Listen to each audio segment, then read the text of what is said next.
Massaj muolajasi. Mana bizni patsientimiz 8 kun bo'ldi yotganiga. Birinchi kelganlarida oyoqlarida ancha og'riq bor edi, muzlashlar bor edi, sanchiqlar bor edi. Hozir ancha yaxshi. Shporalari bor edi, oyoq taglarida ancha tarqalgan.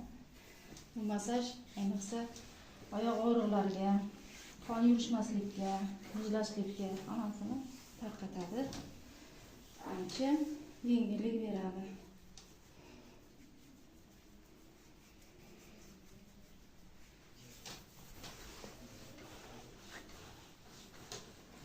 Ancha yaxshi mana. Birinchi kelgan kunlaridan o'zgarish yaxshi.